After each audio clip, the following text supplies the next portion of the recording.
He walked into the Superior Court of California, not just with his lawyer, but with an entourage.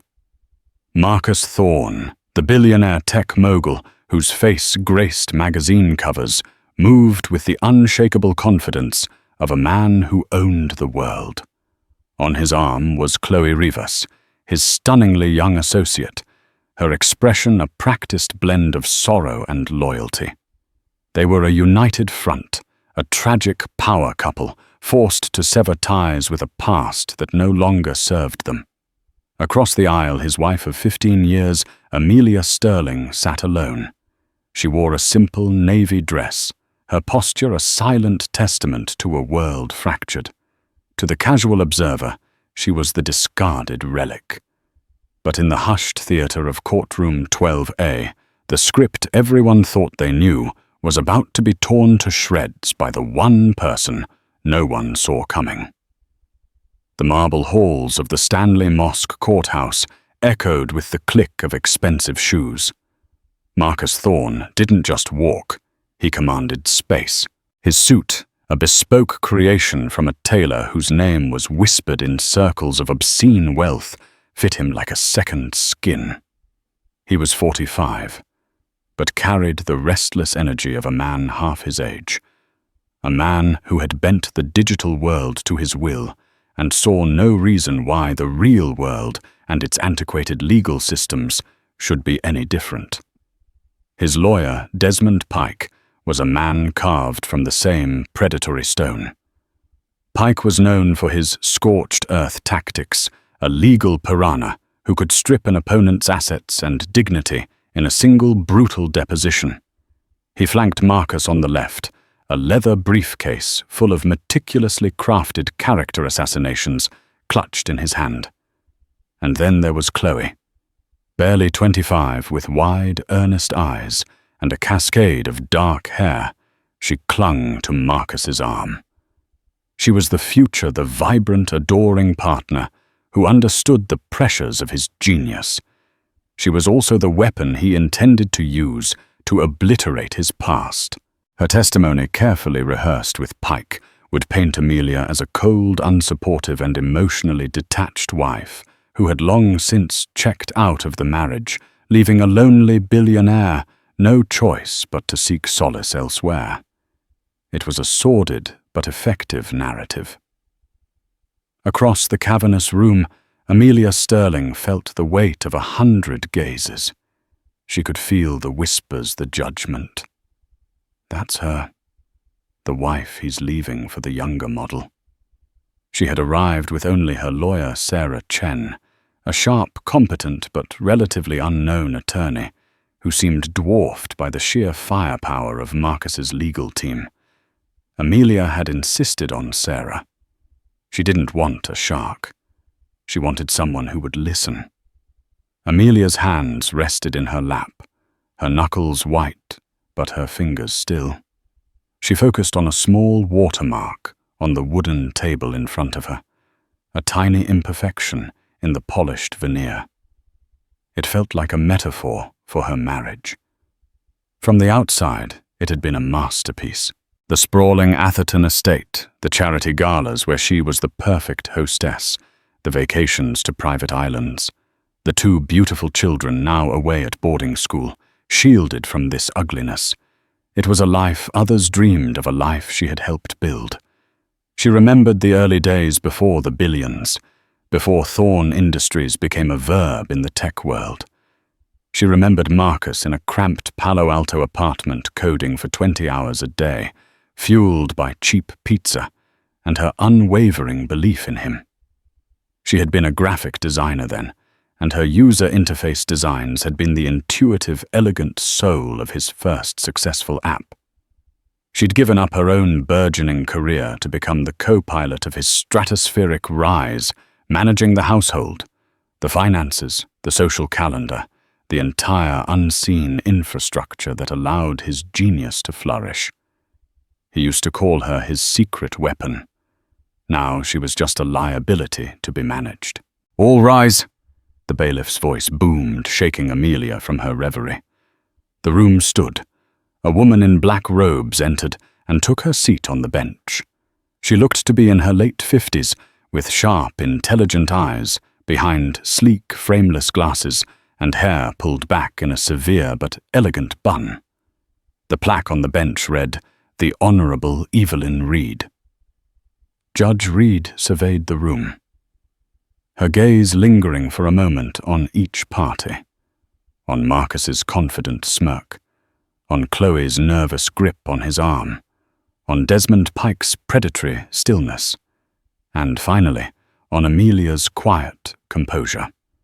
Her expression was unreadable, a mask of judicial impartiality. The proceedings began. "Mr. Pike, you may begin," Judge Reed said, her voice calm and authoritative. Desmond Pike rose a symphony of expensive tailoring and smug confidence. "Your Honor, we are here today to dissolve a marriage that has, for all intents and purposes, been over for many years. My client, Mr. Marcus Thorne, is a titan of industry, a visionary, but at home he has faced a decade of emotional abandonment." He paced before the judge's bench, his voice resonating with rehearsed gravitas.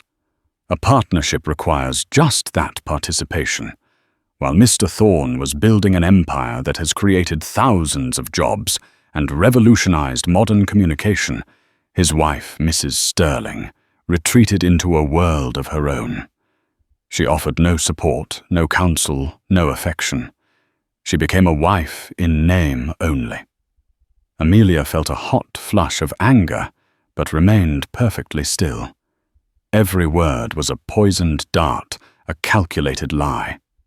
She had proof of the opposite emails, where she'd given feedback on business proposals, guest lists for investor dinners. She had personally curated school events for their children that Marcus had never once attended. Mr. Thorne, out of a sense of duty and a deep, albeit misplaced loyalty, has provided Mrs. Sterling with a lifestyle of unimaginable luxury. Pike continued, his voice dripping with condescension. A lifestyle she did nothing to earn. Now that this hollow union is at its end, she seeks to cripple the very company that has afforded her this life. She is demanding a 50% stake, a ludicrous proposition that would destabilize Thorne Industries and harm its shareholders and employees. Pike paused for dramatic effect. We, on the other hand, are proposing a settlement that is frankly extraordinarily generous under the circumstances. A one-time payment of $10 million and ownership of the Aspen vacation home. More than enough for any person to live comfortably for the rest of their life. $10 million. It sounded like a fortune, but it was less than 0.1% of Marcus's net worth. It was a crumb, an insult designed to humiliate her. Furthermore, Pike added, gesturing towards his client, Mr. Thorne found a genuine emotional connection with Ms. Chloe Rivas. Only after his marriage had irretrievably broken down. His relationship with Ms. Rivas is a symptom of the marital breakdown, not the cause. The lie was so audacious, it almost made Amelia laugh. She had found the hotel receipts, the jewelry purchases, the text messages dating back 2 years. Her discovery of the affair was what had prompted this entire divorce. Sarah Chen stood. Your Honor, my client's position is that she was an integral partner in Mr. Thorne's success from the very beginning. The 50% claim is based on California's community property laws and her direct contributions to the building of their shared life and, by extension, his company.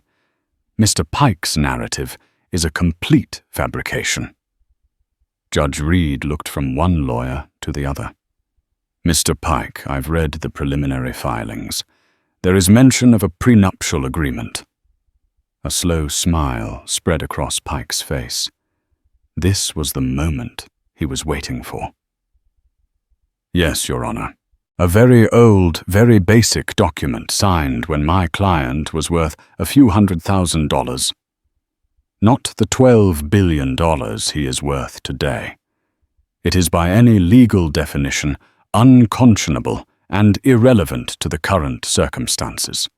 It was a youthful folly, and we believe it is entirely unenforceable. Marcus shifted in his seat, a flicker of triumph in his eyes. This was the core of his plan. Discredit Amelia, paint her as a gold digger, and then have the ancient prenup thrown out, allowing him to dictate the terms of their separation like a king dispensing charity. He looked over at Amelia, a cold, pitying look on his face. He truly believed he had already won. Judge Reed adjusted her glasses. "I would like to see the original copy of this youthful folly, Mr. Pike. Let's have it entered into evidence." Pike nodded to his assistant, who produced a crisp, aged document from a folder. The bailiff took it and handed it up to the bench. Amelia watched the document, her heart pounding. She remembered the day they signed it, just a week before their wedding. It had been her father's idea. Her father, a cautious, methodical accountant, had distrusted Marcus's boundless, reckless ambition. "Protect yourself, Amy," he had said, "just in case." Marcus had laughed it off, signing it with a flourish, eager to placate his future father-in-law and get on with the business of conquering the world. He hadn't even read it closely. But Amelia had. Judge Reed took the document. Her fingers, steady and sure, opened the folded, yellowing paper.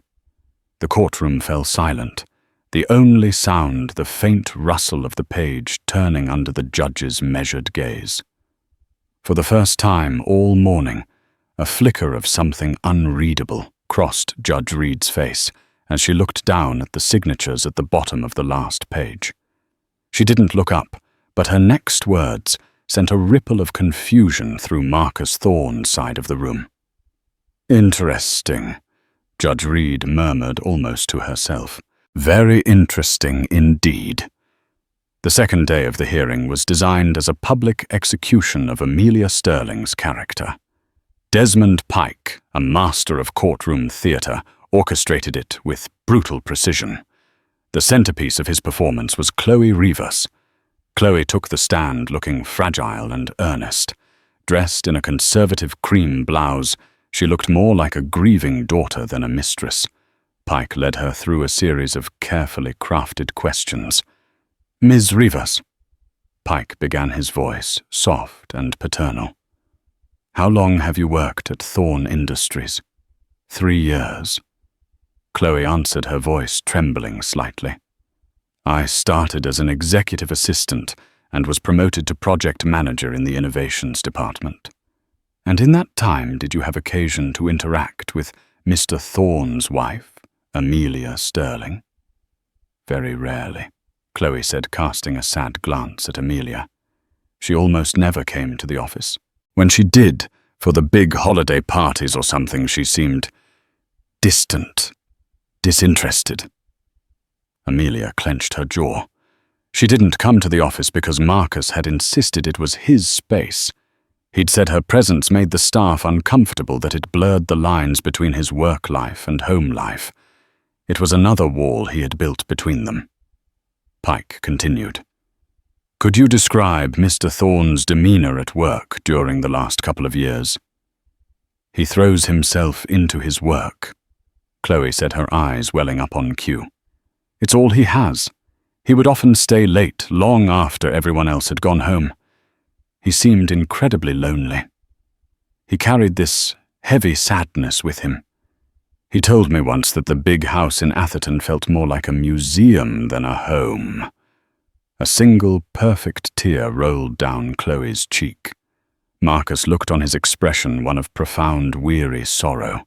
It was a magnificent performance. "And did he ever speak to you about his marriage?" Pike prodded gently. "He tried not to," Chloe sniffed. "He's a very private man, but sometimes it would just pour out.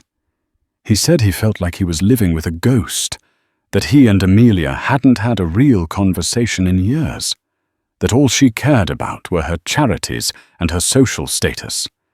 He just wanted a partner, someone to share his dreams with.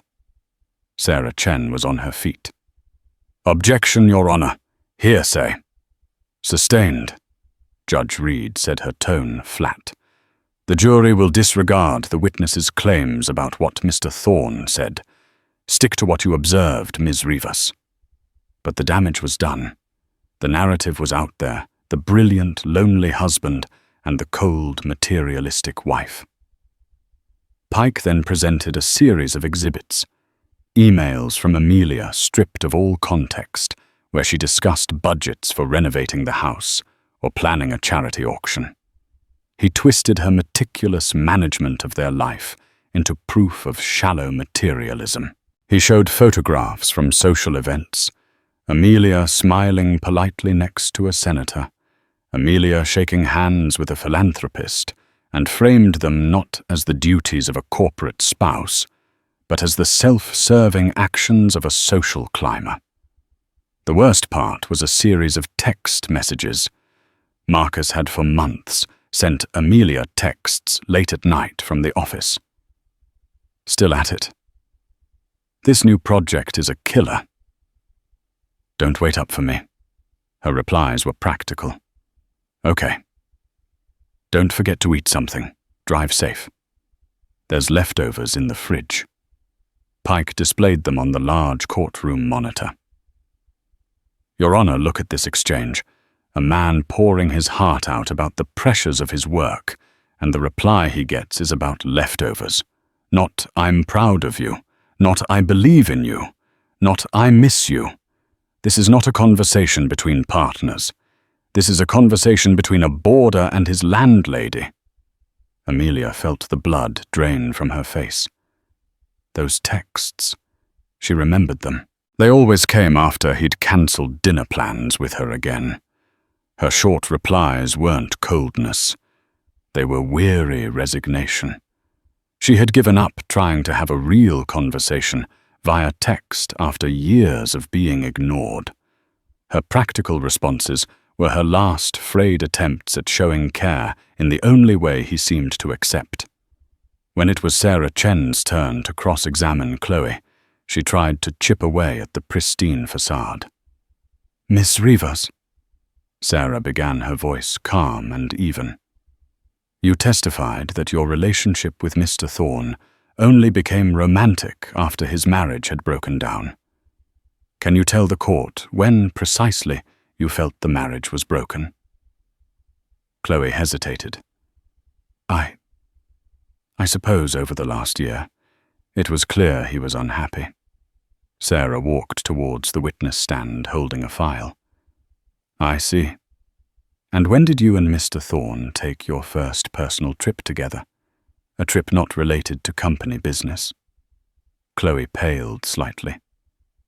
I don't recall the exact date." "Let me refresh your memory," Sarah said, pulling out a document.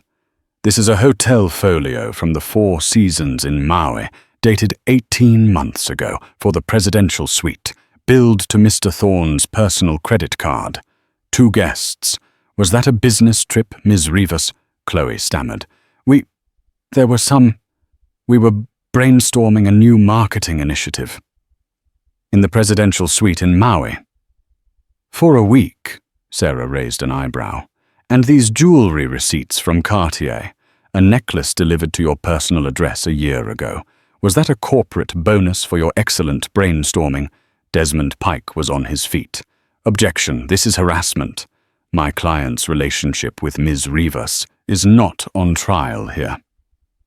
"On the contrary, Mr. Pike," Sarah countered, turning to the judge. "You yourself made it a central part of your case, claiming it was a symptom, not a cause.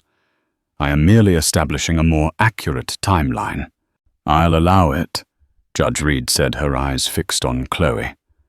"Answer the question, Ms. Rivas." Chloe looked utterly lost, her carefully rehearsed script useless. He was being kind to me," she whispered. "I'm sure he was," Sarah said, her voice laced with ice. "No further questions." Chloe practically fled the stand, but despite Sarah's small victory, The larger, poisonous cloud of Pike's narrative still hung in the air. The image of the cold, unloving wife was a powerful one, especially when contrasted with the titan of industry who just wanted to be loved. Marcus still looked confident. So Chloe's timeline was a bit off. So what? The central point remained. The marriage was dead, and Amelia had been a freeloader. The old prenup was his only remaining hurdle. Pike addressed the court again, turning his attention to the document Judge Reed held in her hands. Your Honor, regarding the prenuptial agreement. It was signed 15 years ago. At the time, Mr. Thorne's company was little more than a concept. His net worth was negligible. The terms of the agreement, which provide Mrs. Sterling with a mere $250,000 in the event of a divorce, are so laughably outdated as to be punitive. To enforce such an agreement now, when my client's worth has grown exponentially, growth due to his sole efforts, would be a gross miscarriage of justice. It is fundamentally unconscionable. He argued that Amelia had no idea what she was signing, that she was just a young woman in love, taken advantage of by a document she couldn't possibly comprehend. This was the ultimate irony. Marcus's lawyer was now painting her as a naive fool, while simultaneously arguing she was a calculating gold digger. The contradictions didn't seem to matter. All that mattered was the money. Judge Reed listened patiently, her face impassive. When Pike was finished, she turned her attention to Sarah Chen. Chen, your response. Sarah stood, looking small but determined behind her lectern. Your Honor, my client was not a naive fool. She was a college-educated professional with a degree in design. She read the document thoroughly. Furthermore, she had legal counsel. Pike scoffed audibly. Counsel, Your Honor. She was advised by her father's small-town accountant, not a proper family law attorney. It was hardly adequate representation. On the contrary, Sarah said, her voice growing stronger. She was advised by the firm of Caldwell, Hewitt and Hayes, a very reputable San Francisco firm at the time. Marcus leaned over and whispered something to Pike, a dismissive smirk on his face. Hayes. The name meant nothing to him. Judge Reed's eyes narrowed almost imperceptibly. She looked down at the document in her hands, then back at Sarah Chen. Caldwell, Hewitt and Hayes. Judge Reed repeated slowly, the name hanging in the silent courtroom. Yes, I remember the firm. She then turned her gaze directly onto Marcus Thorne. For the first time, her expression was not one of impartiality. It was something else entirely. It was a look of cold, clear, and profound recognition. Mr. Thorne, she said, her voice cutting through the tension like a razor. You claim this document is a youthful folly, and that Mrs. Sterling was ill-advised. I find that argument particularly unconvincing. The courtroom held its breath. Something was shifting. The ground beneath Marcus Thorne's feet, so solid, just moments before, was beginning to tremble. The air in the courtroom grew thick with unspoken questions. Judge Reed's words hung there sharp and heavy. Marcus Thorne, for the first time, felt a prickle of unease. He exchanged a confused look with Desmond Pike, who simply gave a slight shake of his head, as if to say, "Stay the course." It's just judicial grandstanding. Amelia, however, felt a strange electric jolt. Hayes. The name echoed in her memory, faint and distant. Caldwell Hewitt and Hayes. She closed her eyes, trying to summon the image from 15 years ago. A stuffy law office, the scent of old paper and leather. Her father looking stern and protective. A younger, more reckless Marcus, anxious to sign anything that would get them out of there and onto their wedding rehearsal. And A third person in the room. Not one of the senior partners. A young woman. An associate or a junior partner, perhaps. Sharp no-nonsense with dark hair pulled back. She had been the one to walk Amelia through the document page by page. Amelia's eyes snapped open. She looked from her lawyer, Sarah Chen, up to the woman on the bench. The severe bun. The sharp, intelligent eyes behind the glasses. The years had changed her, added lines of wisdom and authority, but the core of the person was unmistakable. Her heart began to beat, a frantic rhythm against her ribs. It couldn't be Pike. Judge Reed continued, her voice level, but carrying an undeniable weight. You have argued at length that this prenuptial agreement is unconscionable. You have argued that Mrs. Sterling was without proper counsel and could not have understood the implications of what she was signing. Is that a fair summary of your position? It is, Your Honor, Pike affirmed, though his usual bravado was now tinged with caution. He sensed a trap, but couldn't see its jaws. And you, Mr. Thorne, the judge said, her gaze pinning him to his chair. Do you believe your wife at the time was incapable of understanding a legal contract? Marcus gave a magnanimous, condescending shrug. Your Honor, Amelia is a wonderful woman, but business and law were never her strong suits. I doubt she read past the first page. I certainly didn't. We were young in love. These things seemed like a silly formality. It was the perfect dismissive answer. It painted him as a romantic, and Amelia as blissfully ignorant. I see, Judge Reed said. She carefully flattened the aged document on her bench. Because my memory of that day is quite different. A collective gasp, quickly stifled, rippled through the gallery. Desmond Pike's face went rigid. Marcus Thorne's confident smirk finally vanished, replaced by a mask of stone-cold confusion. Your memory? Your Honor?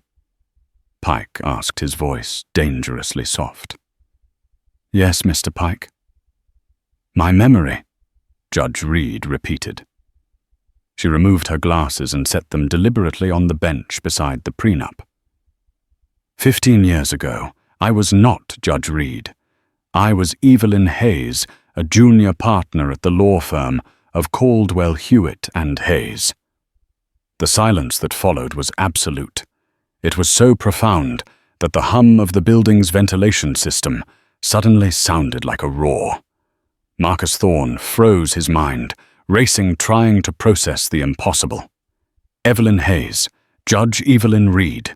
The blood drained from his face, leaving behind a sickly, greyish pallor. He looked at the woman on the bench, not as a judge, but as a ghost from a past. He had utterly forgotten a past he had deemed insignificant.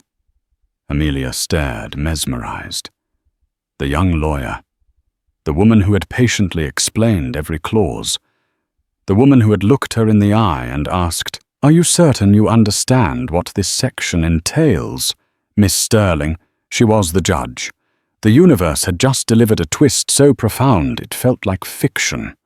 I personally handled this file. Judge Reed continued, her voice ringing with an authority that now felt deeply personal. I was the attorney who sat in a room with a young Miss Amelia Sterling and her father, and a very eager Mr. Marcus Thorne. I was the one who drafted the final version of this agreement and witnessed their signatures. She let that statement settle, letting the full cataclysmic impact land on Marcus and his lawyer. Their entire strategy to paint the prenup as an irrelevant, misunderstood, poorly advised document had just been vaporized. They were arguing their case to the very person who had architected the agreement. Desmond Pike, for the first time in his storied career, was speechless. He opened his mouth, then closed it. Any objection he could raise, bias, conflict of interest, would be moot. A judge is not disqualified simply for having prior unrelated knowledge of a document.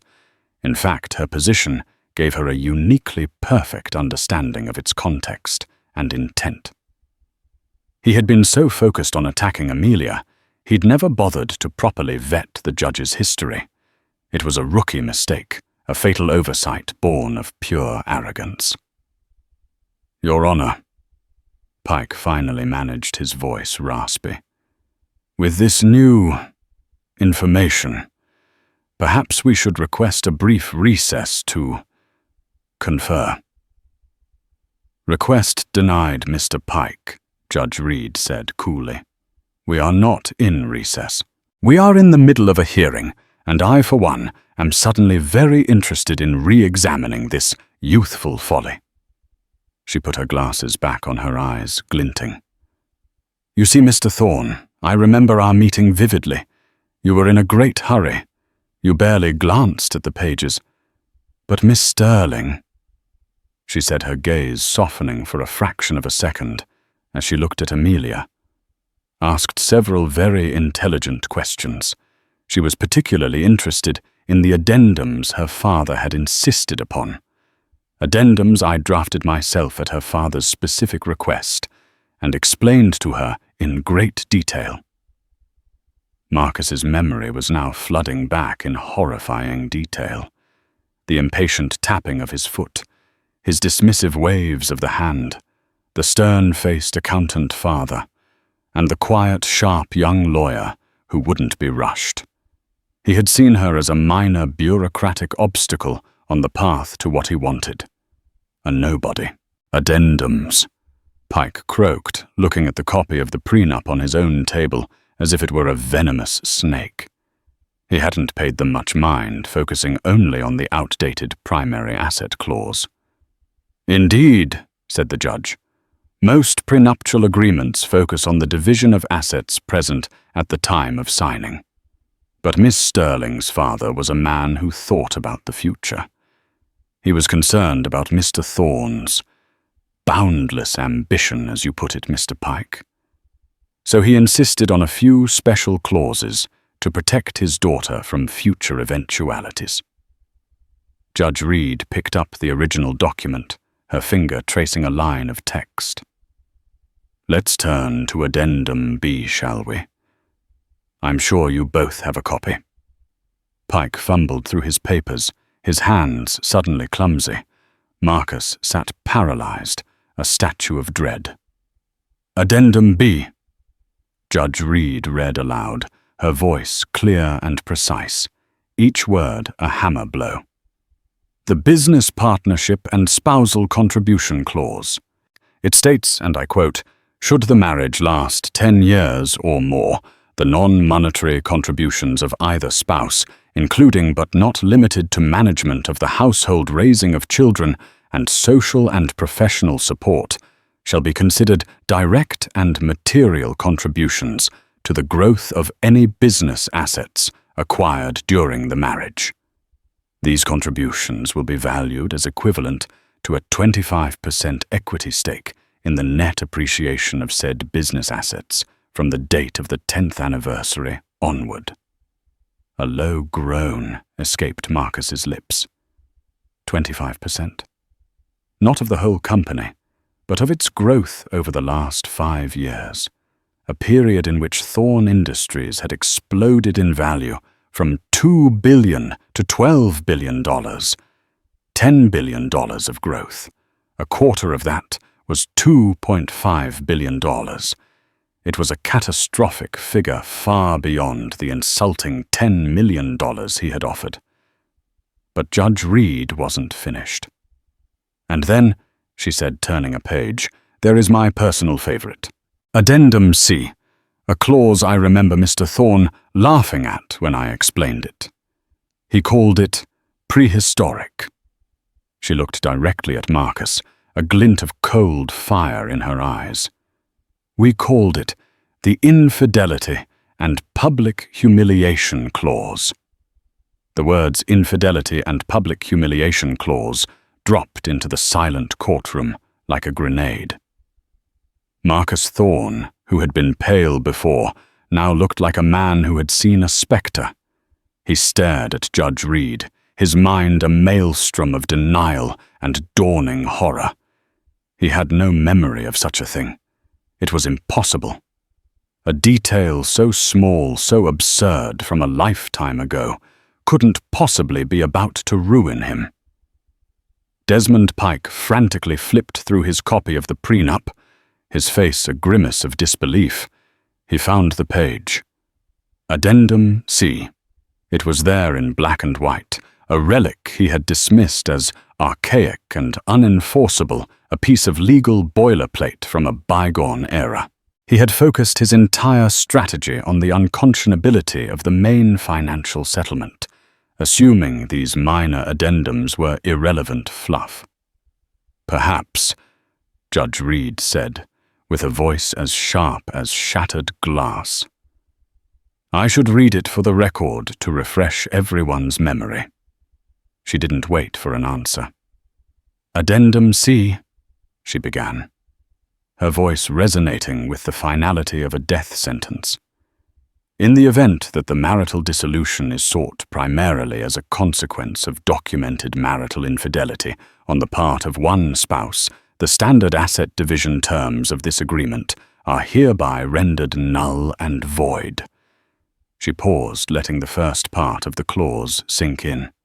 The foundation of Marcus's financial defense was gone. The paltry $250,000 settlement was off the table. It continues, she said, her eyes boring into Marcus. Should said infidelity be accompanied by actions that subject the non-offending spouse to public scandal or humiliation, such as but not limited to a public relationship with the third party, prior to the final divorce decree, the asset division shall be recalculated as follows. Chloe Rivas, sitting in the gallery, went white. Her very public presence, her grand entrance on Marcus's arm, her testimony, it had all been part of his plan to humiliate Amelia into submission. He had used her as a tool, and in doing so had unwittingly armed the weapon that was now pointed directly at his heart. Judge Reed took a slow breath before delivering the final devastating payload. The non-offending spouse shall be entitled to 40% of all community property assets, including a direct transfer of common stock options or equivalent cash value from any businesses founded or principally operated by the offending spouse during the term of the marriage. This is in addition to the 25% equity stake outlined in Addendum B where applicable. The numbers were staggering, unthinkable. 40% of the entire empire, plus 25% of the growth over the last 5 years. It wasn't a 50-50 split. Due to the punitive nature of the clauses, it was more. It was a corporate decapitation. It was a transfer of power so immense, it would not only cost him billions, but could potentially cost him control of his own company. This is outrageous!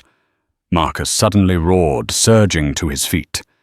The carefully constructed mask of the calm, powerful mogul shattered, revealing the raging, cornered animal beneath. This is a personal vendetta. You can't do this or you're biased. You knew this all along. Mr. Thorne, sit down. Judge Reed's voice cracked like a whip. The authority in her tone was absolute, and Marcus, stunned by its force, sank back into his chair. Let me be perfectly clear, the judge said, her voice dropping to a dangerously calm level. My bias extends only to the enforcement of a legally binding contract, a contract that I myself witnessed you sign. You are the one who called it prehistoric, Mr. Thorne. It seems you underestimated the staying power of history. She turned her attention to the mountain of evidence Pike had presented. You and your counsel have spent the last 2 days meticulously documenting your infidelity for this court. You brought your mistress here and had her testify. You presented a timeline of your relationship, which, while dishonest, firmly establishes its existence. You have, by your own grand design, to humiliate your wife, provided ironclad proof that the conditions of Addendum C have been met. You have walked into your own trap, Mr. Thorne, and you have slammed the door shut behind you." Desmond Pike looked as if he'd been physically struck. His entire case, his entire career was built on finding and exploiting loopholes. He had never imagined he could be so thoroughly outmaneuvered by a 15-year-old document.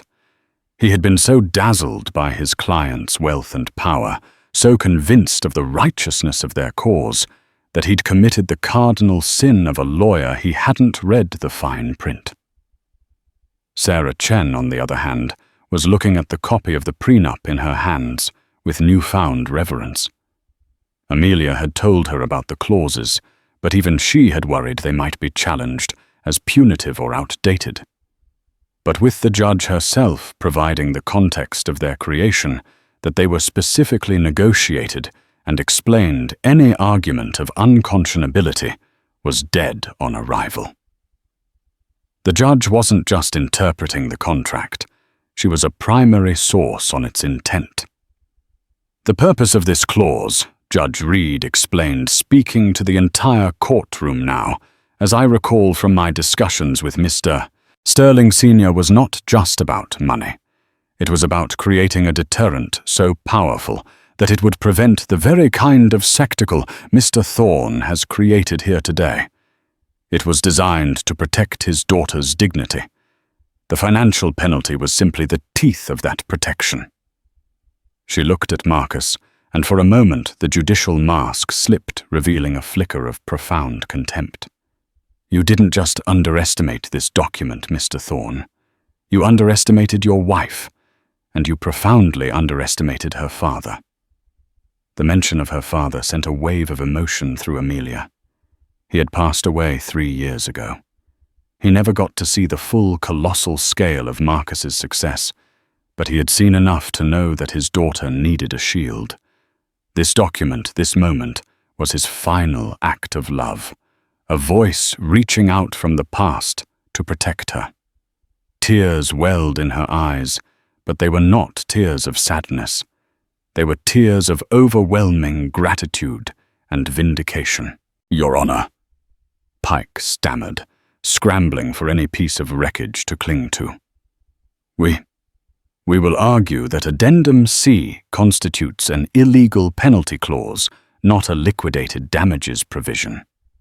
"You are welcome to try, Mr. Pike," Judge Reed replied, her tone dismissive. "But given that the damages in question involve the public humiliation of a private individual and a potential hostile takeover of a multi-billion-dollar corporation stemming from the personal misconduct of its CEO, I think you'll find the courts have a broad interpretation of what constitutes reasonable damages. You built your case on your client's character. It seems the contract he signed agrees with your assessment." The finality in her voice was absolute. The game was over. There were no more moves to make. Marcus Thorne had entered the courtroom, a king ready to banish his queen to a small, forgotten corner of his kingdom. Now he was watching his entire empire crumble, brought down not by a rival corporation or a market crash, but by 2 pieces of paper he had laughed at 15 years ago. He looked across the aisle at Amelia. Her face was serene, streaked with tears, but strong. There was no triumph in her eyes, no gloating smirk. There was only a quiet, profound sadness, and the unmistakable strength of someone who had weathered the storm and was still standing. In that moment, he finally saw her, not as a relic or a liability, but as the person who had known him best and whom he had betrayed most completely. And he knew with chilling certainty that he had lost far more than just money. The aftermath of Judge Reed's revelation was not a sudden explosion, but a slow, grinding collapse. The atmosphere in the courtroom had been transformed. The sycophantic respect that had surrounded Marcus Thorne evaporated, replaced by the detached clinical curiosity of observers watching a great white shark beach itself. Marcus himself was a study in disintegration. His face, usually a canvas of command and control, was now a slack mask of disbelief. His eyes darted around the room from the judge to his lawyer to Chloe, and finally to Amelia, as if searching for an exit from a reality he could no longer manipulate. This wasn't how his story was supposed to go. He was the protagonist, the victor. Defeat was an alien concept, a software bug in the code of his life that he couldn't patch. Desmond Pike, for his part, was engaged in a frantic whispering conference with his legal team. They were pulling at threads, searching for any legal theory, any precedent that could invalidate the addendums. Penalty clause, duress, lack of foresight. Every potential argument was hollowed out by the stunning fact that the judge herself was a party to the contract's history. Challenging the prenup now meant challenging Judge Reed's professional integrity and memory, a suicidal legal strategy. Pike knew it. His face, normally ruddy with confidence, was ashen. He was a general whose army had been annihilated before the first shot was truly fired. The most poignant collapse, however, was Chloe Rivas's. Sitting alone in the gallery, she was no longer the picture of sorrowful loyalty. She was a young woman waking up to the brutal fact that she was not a cherished partner, but a disposable pawn. Marcus's grand plan hadn't just included her. It had depended on her public presence. He had paraded her into court, put her on the stand, and encouraged her to perform, all of which had directly triggered the public humiliation clause. He had used her ambition and affection for him to light his own funeral pyre. She looked at the back of his head at the man she thought was her future, and saw him for what he was, a narcissist, so consumed by his own ego that he would burn anyone to feel its warmth. The adoration in her eyes was gone, replaced by the cold, hard clarity of betrayal. Judge Reed called for a 30-minute recess to allow both parties to consider their positions. It was less a suggestion and more of a command to begin surrender negotiations. The moment the judge left the bench, Marcus erupted. "What the hell was that, Desmond?" He hissed, his voice a venomous whisper.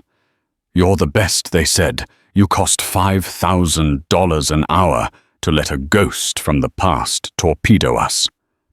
"Did you even read the damn thing?" "Of course I read it."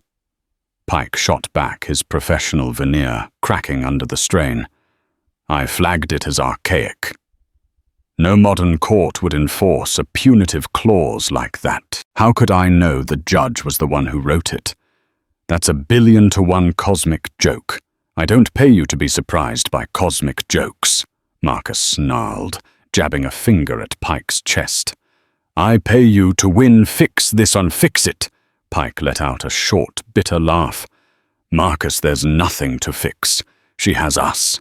She has you. She remembers the negotiation. She can testify to your state of mind, to Amelia's understanding. Any appeal would go nowhere. We're not in a legal battle anymore. We're in a damage control situation." The words damage control seemed to finally pierce Marcus's bubble of rage. He sank into his chair, running his hands through his perfectly styled hair, messing it up for the first time in years. Billions, control of his company, his legacy. All of it was slipping through his fingers because he hadn't bothered to read a document 15 years ago, because he'd been too arrogant to listen to his wife's accountant father. Across the room, Sarah Chen was speaking quietly with Amelia. "They'll come to us with a settlement offer now," Sarah said, her voice a mix of awe and excitement. "A big one. They'll try to avoid the stock transfer. They'll offer you a massive cash payout to make this go away quietly." Amelia looked past Sarah, her gaze settling on Marcus. She saw him not as the monster who had tried to destroy her, but as a man utterly lost, his world dismantled around him. There was no joy in her, only a profound sense of sorrow for what they had become. "I don't want to run his company, Sarah," Amelia said softly. "I never did. I just wanted what was fair. I wanted him to acknowledge what I contributed." "He's acknowledging it now," Sarah said grimly, "the hard way." When court resumed, the change was palpable. Desmond Pike stood, his shoulders slumped in defeat. "Your Honor," he said, his voice stripped of all its earlier arrogance, "my client has instructed me to withdraw our previous settlement offer. We would like to enter into mediation with Mrs. Sterling and her counsel to arrive at a new equitable settlement in light of the court's clarification on the prenuptial agreement." It was a full surrender. Judge Reed nodded. "A wise decision, Mr. Pike. I will appoint a mediator.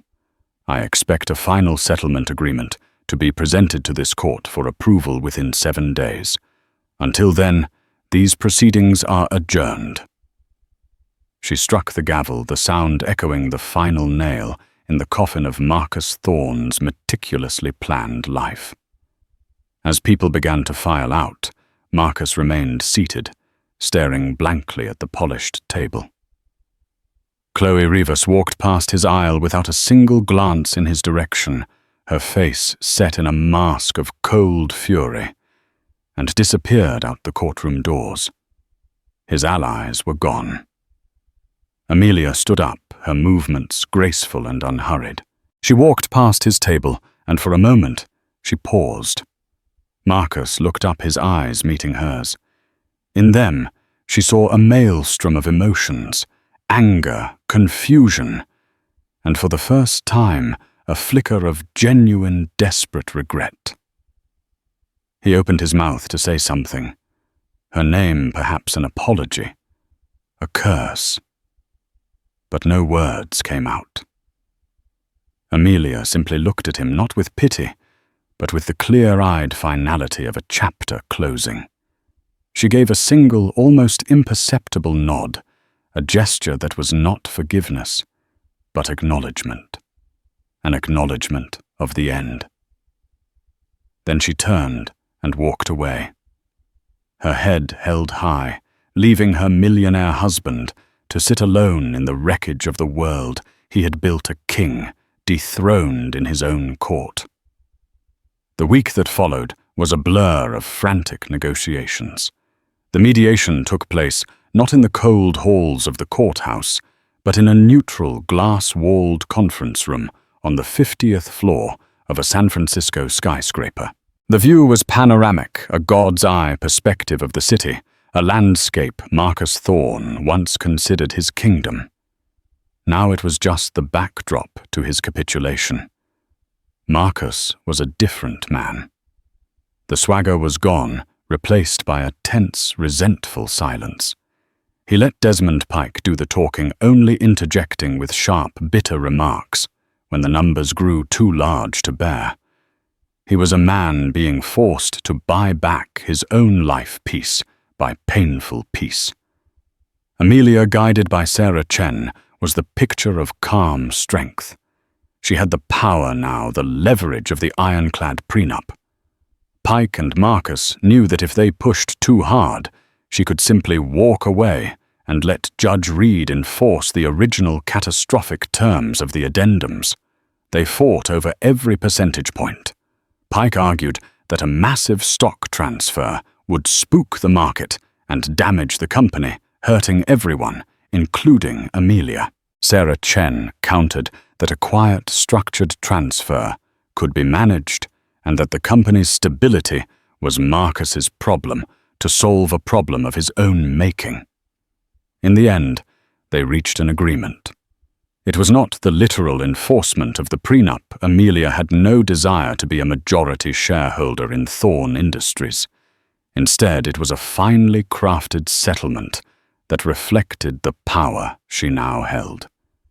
She would receive a cash and asset settlement of $2.8 billion. The number was astronomical, one of the largest divorce settlements in California history. It included the Atherton estate, the Aspen home, and a portfolio of investments, all free and clear. It was enough to ensure not just comfort, but generational wealth and influence for her and her children. Crucially, she also secured a 15% non-voting equity stake in Thorn Industries to be held in a trust for their 2 children. This was her masterstroke. It wasn't about control for herself. It was about ensuring her children's legacy in the company their father built, and their mother quietly supported. It also tethered Marcus to them permanently. He could never again pretend they didn't exist in his corporate world. Their future was now written into his company's charter. The final agreement was signed in silence. Marcus's signature, once a confident flourish, was now a tight, angry scrawl. Amelia's was calm and steady. The day the divorce was finalized, Amelia walked out of the courthouse into the bright California sun. The press was there, a small swarm of reporters held back by a velvet rope. They shouted questions, but she ignored them, walking toward a waiting car. As she reached for the handle, a voice called her name. "Amelia." It was Marcus. He stood a few feet away, looking tired and diminished in a suit that now seemed too big for him. The press surged, cameras flashing. "Can we just talk?" he asked, his voice low, meant only for her. She paused, her hand on the car door. "There's nothing left to say, Marcus. I'm sorry," he stammered. The words sounded foreign and clumsy on his tongue. "For all of it. The humiliation. I never thought—" "No," she interrupted, her voice gentle but firm. "You never thought. That was the problem. You only ever thought about what you wanted, how you felt. You never thought about the consequences." He flinched, as if struck. "I can make it right." A sad smile touched Amelia's lips. "You just did. You signed the papers. You gave me and the children our future. That's all the making it right I need. The rest, that's for you to live with." She looked at him one last time. The man she had loved, the father of her children. The architect of her deepest heartbreak, and ironically, her greatest liberation. She felt a final fleeting pang of sadness for the life they had lost. And then it was gone, replaced by the quiet hum of her own future. "Goodbye, Marcus," she said, softly. She got into the car, and it pulled away smoothly from the curb, leaving him standing alone on the sidewalk, surrounded by the flashing cameras and shouted questions of a world that no longer saw him as invincible. Amelia didn't look back. She was facing forward, driving toward a new life. A life that was completely and finally her own. A sterling life forged in fire and built on a foundation of quiet, underestimated strength. In the end, this wasn't just a story about a divorce. It was a story about value. The value a man placed on his ego and the value he failed to place on his partner. Marcus Thorn thought wealth was power, but he learned that true power lies in the fine print of forgotten promises and in the quiet strength of a person you underestimate. Amelia Sterling did not walk away with just money. She walked away with her dignity, her children's future secured, and the profound vindication of her own worth. It's a stark reminder that the past always has a voice, and sometimes it speaks through the most unexpected people in the most unexpected ways. If this story of unexpected justice and hidden strength resonated with you, please show your support by hitting that like button. Share it with someone who appreciates a story where the truth finds its way to the light. And don't forget to subscribe and turn on notifications for more incredible real-life dramas, just like this one. Thank you for listening.